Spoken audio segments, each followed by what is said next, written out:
Vous écoutez la chaîne 2, il est 12 heures. C'est l'heure choisie ici à la chaîne 2 pour vous informer. Nous sommes le vendredi 25 avril de l'an 2025. La mise en onde est assurée par Diala Samake. Infocité midi, les titres. Infocité, le journal de l'info de proximité sur la 95.2. Présentation, Cheikh Fantamadi Ndiaye. Depuis ce jeudi, et c'est là jusqu'au samedi 27 avril, plus de 600 acteurs dans toutes les disciplines sportives participent aux États généraux du sport. Ils devront permettre aux acteurs d'échanger pendant 2 jours sur 5 thématiques en vue de proposer des solutions adéquates pour le rayonnement du sport malien, toutes disciplines confondues. Notre dossier de ce 12 heures s'intéresse au métier de blanchisseur d'habits. Cette dernier, vous le savez, réceptionne les habits en fixant un rendez-vous pour son blanchiment. Ibrahim Traoré est allé à leur rencontre pour voir comment ils s'organisent pour éviter tout désagrément à la clientèle. À suivre dans ces 12 heures la page internationale et ce vendredi, nous avons le plaisir d'accueillir Aïssata Yanogo. Aïssata, bonjour. Bonjour Cheikh. Avec vous, nous irons où aujourd'hui ? Cheikh, nous parlerons de la Côte d'Ivoire où le PDCI, Parti démocratique de la Côte d'Ivoire, peine à mobiliser ses militants pour exiger la réintégration de Tidjane Cham. Aux États-Unis, le président Donald Trump entend ouvrir l'exploitation minière dans les eaux internationales. Ce sont entre autres sujets qui seront développés dans ce journal Cheikh. On se retrouve dans quelques instants pour le développement de tout ça. Voilà donc ce qui vous attend pour Infocité, la première de la journée sur la chaîne 2, la radio de l'actualité. Bonjour à tous et installez-vous confortablement, c'est parti juste après ce jingle. Encore une fois, merci d'avoir choisi la chaîne 2 pour vous informer. Plus de 600 acteurs dans toutes les disciplines sportives participent aux États généraux du sport au Centre international de conférences de Bamako. La cérémonie de lancement ce jeudi était présidée au nom du chef de l'État par le Premier ministre, ministre de l'administration territoriale, le général de division Abdoulaye Maïga, avec à ses côtés plusieurs membres du gouvernement. Ces États généraux devront permettre aux acteurs d'échanger pendant 2 jours sur 5 thématiques en vue de proposer des solutions adéquates pour le rayonnement du sport malien, toutes disciplines confondues. On en sait plus avec Mamoutou Dante. Relever le défi de remporter plusieurs compétitions, toutes disciplines sportives confondues, et de donner une nouvelle dynamique au sport malien, tel est l'objectif visé par les États généraux du sport. Cette initiative devrait donner un nouvel élan au sport malien. Abdoul Kassim Ibrahim Fomba, ministre chargé de la jeunesse et des sports. Faire le bilan, qu'est-ce qui a marché, qu'est-ce qui avait été pris comme décision dans le passé qu'on a pu mettre en œuvre, et aujourd'hui où se trouvent les défis. Le sport aussi intègre de nouvelles dimensions, comme les nouvelles technologies. Comment on peut intégrer tout cela dans le sport malien aujourd'hui, plus le financement. Nous avons eu la chance d'avoir la rénovation de nos infrastructures sportives à travers le président de la transition. Ces infrastructures, il faut savoir les animer, il faut savoir les rentabiliser, afin que le niveau du sport malien puisse encore aller beaucoup plus loin. Ils sont tous au rendez-vous, les dirigeants sportifs, les anciens ministres chargés des sports, les journalistes, bref, tous les acteurs concernés pour échanger pendant 2 jours sur les stratégies de financement, des réalisations des infrastructures, cadre juridique, gouvernance et développement des ressources humaines. Cheikh Konaté, président de la commission des experts des États généraux du sport. Chaque acteur est venu ici avec un objectif clair parce qu'il est acteur quelque part. Il a une responsabilité de développement du sport de son pays. Nous voulons la refondation de notre sport. Nous voulons le renouveau de notre sport. Les débats sont libres. Il y en a qui ont quitté les départements il y a plus de 15 ans. Ils sont là. Tous sont engagés. Que personne ne se retienne. Nous allons réunir plus de 650 participants, que chacun dans ces ateliers-là, pour faire des analyses. Les participants venus des régions et du district de Bamako fondent beaucoup d'espoir sur les recommandations qui sortiront de ces échanges. Amadou Al-Hussein Touré, journaliste sportif. Que les plus hautes autorités prennent en charge les résolutions qui vont issues de ces états généraux et leur donner une force. On va se poser la question, quelle serait la valeur juridique des décisions qui seront issues. Donc, il faudrait que les autorités aident le département en charge du sport à transformer ces résolutions-là en actes concrets de développement du sport. Abdoulaye Traoré, président de la commission d'organisation de la Fédération malienne d'athlétisme. Le sport malien a trop de problèmes. Et tout le problème, c'est parce que les gens ne respectent pas les statuts et règlements. Si les gens respectaient les statuts et règlements, je dis, il n'y aura pas de problème. Je crois qu'avec ces états généraux-là, on va étaler tous les problèmes pour que les choses rentrent en l'ordre. Ces échanges permettront de formuler des recommandations dont l'application offrira au sport malien un lendemain meilleur. L'actualité au Mali, vous le savez, c'est aussi les fidèles musulmans qui se préparent pour effectuer le cinquième pilier de l'islam. Et à ce propos, dans ce registre, une formation est organisée par la Maison du Hajj depuis quelques années. Elle a pour objectif, cette formation, d'édifier les différents pèlerins sur la marche à suivre dans le processus du Hajj. La formation pour cette année 2025 suit son cours normal depuis septembre 2024 et prendra fin début mai. Cette formation des pèlerins est un système adopté par la Maison du Hajj il y a de cela 3 ans.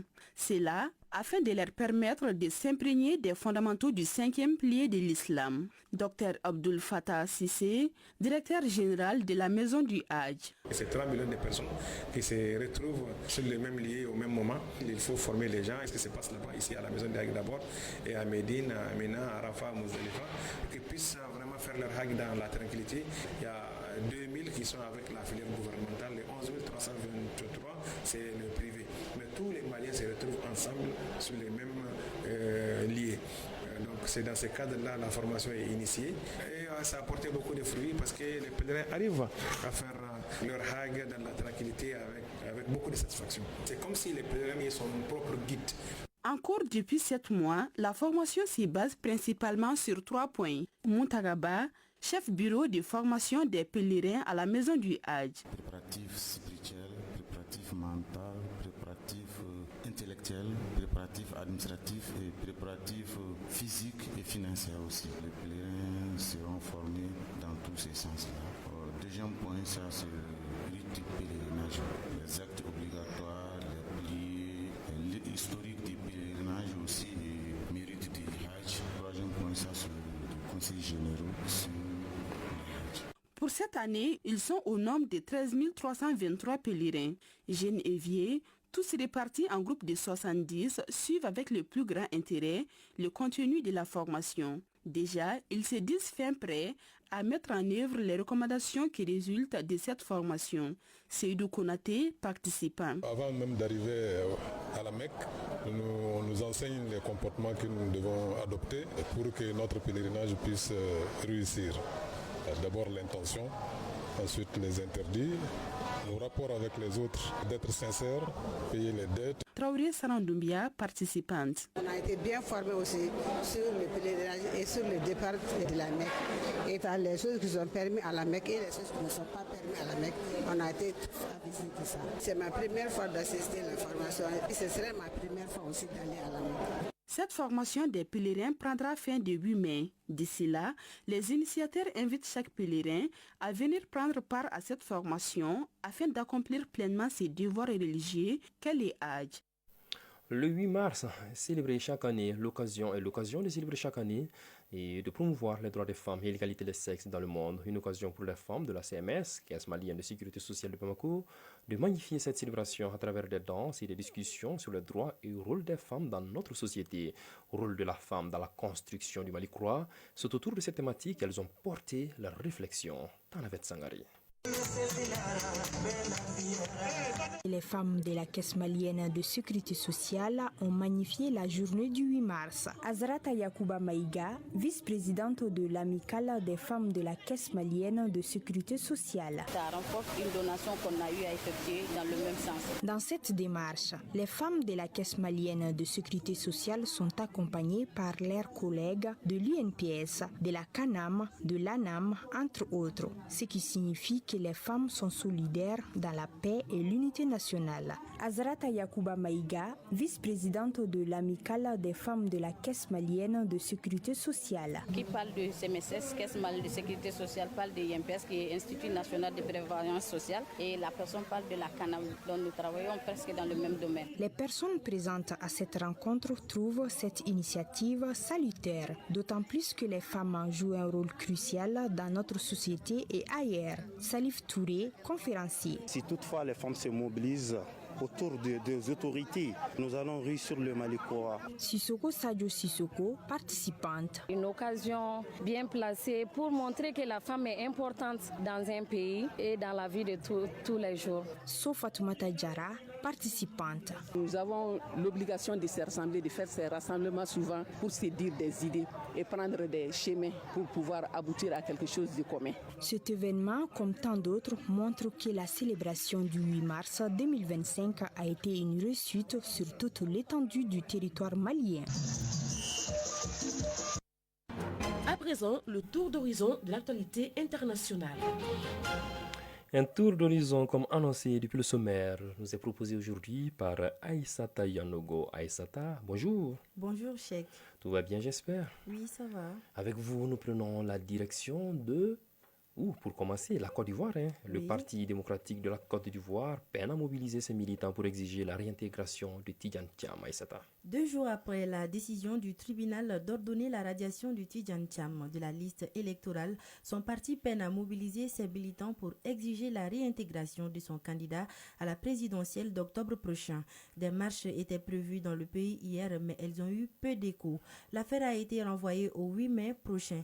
Le candidat élu du PDCI, compte tenu de sa nationalité française, n'était pas habilité à diriger ce parti, a expliqué son avocat Cheikh. En République centrafricaine, Aïssata, les autorités détaillent comment les groupes rebelles UPC et 3R ont signé un cessez-le-feu. C'est le ministre conseiller à la présidence de la République en matière de sécurité qui a donné des détails hier sur la manière dont s'est déroulé ce processus avec l'unité pour la paix en Centrafrique. Ces 2 groupes rebelles ont décidé de déposer les armes et de réintégrer l'accord politique pour la paix et la réconciliation en Centrafrique qui date de 2019. Il s'agit de l'unité pour la paix en Centrafrique et les 3R, retour, réclamation et réhabilitation. Ce cessez-le-feu, signé avec le gouvernement centrafricain, a été dévoilé lors d'une réunion stratégique entre les principaux acteurs à Bangui. En Afrique du Sud, le ministre des Finances a renoncé à son projet d'augmentation de la TVA, taxe sur la valeur ajoutée à Aïssata. La décision a été prise après que le deuxième parti, l'Alliance démocratique, a menacé de quitter le gouvernement. L'ADIA estimait qu'une augmentation de la TVA toucherait surtout les pauvres. Il s'agit d'un revirement majeur visant à éviter l'effondrement du gouvernement de coalition. Un membre du Congrès national africain du président Cyril Ramaphosa justifiait la nécessité de cette augmentation par les difficultés financières du gouvernement. D'autres partis ont également rejeté la hausse, obligeant le Parlement à prendre la décision sans précédent de rejeter le budget national.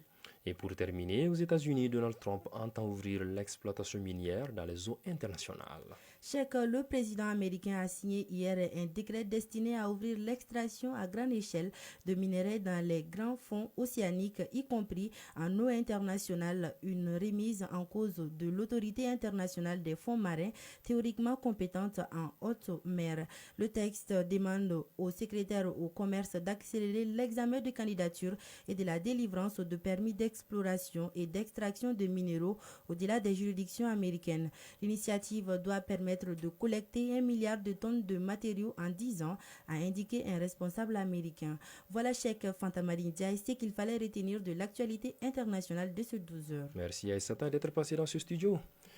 Je vous souhaite une excellente suite de journée. Merci, à vous pareil. Merci.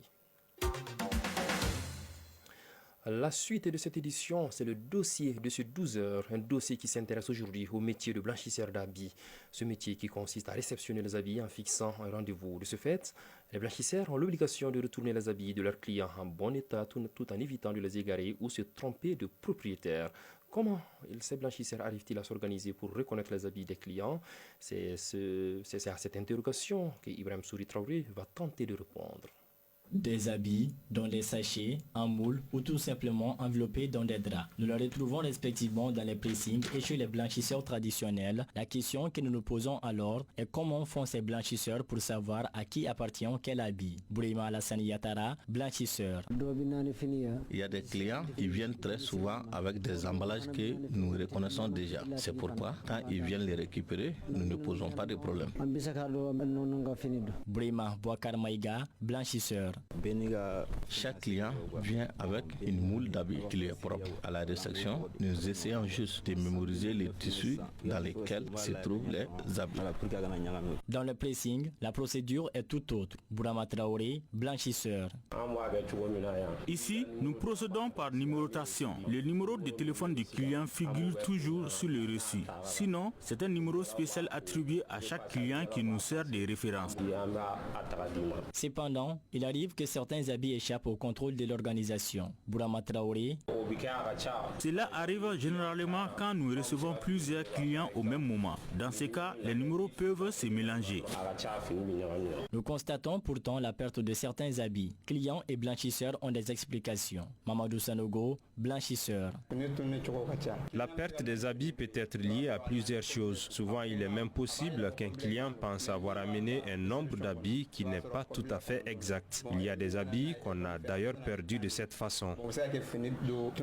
Salimata Koulibaly, cliente.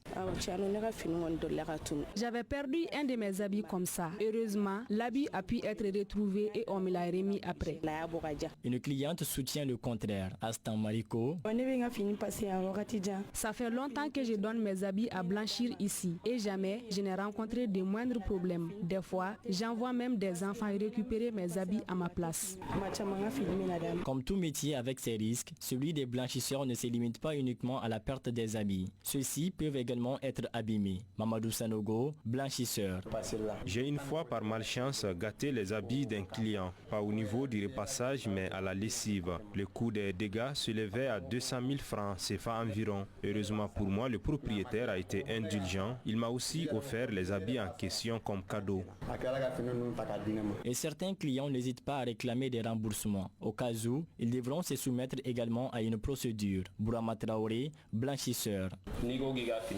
Pour un client qui souhaiterait qu'on le dédommage, celui-ci devrait également se soumettre à une procédure. Concernant cette proposition, l'idée de recevoir de l'argent en liquide est tout à fait exclue. Pour d'autres, les clients est le seul fautif dans l'histoire. Bourima Kanta, client.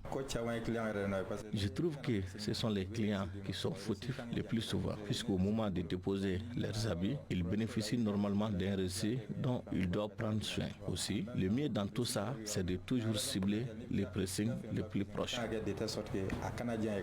Une chose qui ne semble pas avoir compris cette autre cliente. Pour elle, ce ne sont pas des habits qu'elle ne retrouve pas, mais plutôt le pressing en question dans lequel elle a déposé ses habits. Tigidanke Kaba, cliente.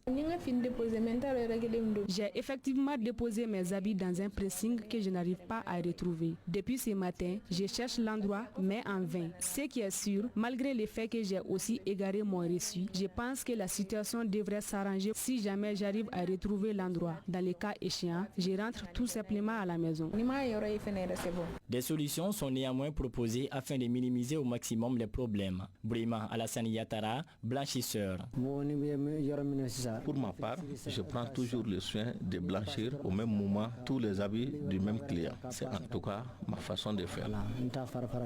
Certes, chacun a sa façon de reconnaître les habits de ses clients. Par contre, ce qui fait l'unanimité reste une relation de confiance et de conscience professionnelle.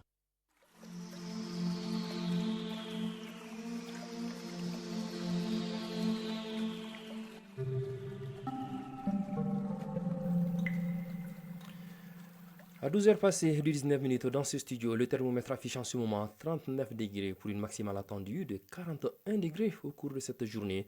Le soleil se couchera à 18h45 sur Bamako et environ. La présente édition s'achève ainsi, une édition que j'ai eu le bonheur de présenter. À sa réalisation, on avait Adam Kone, la mise en onde était assurée par Diala Samake, coordination éditoriale Nyanya Alou Traoré, Seydou Traoré. Très bonne journée de prière le vendredi à tous, que la paix et la bénédiction d'Allah soient sur le Mali. Surtout, ne décrochez pas, Ibrahima Souri Traoré, qui signe tout de suite le dossier de 12h, est déjà au starting block pour le MAC des sports sur la chaîne de Très bonne écoute radiophonique.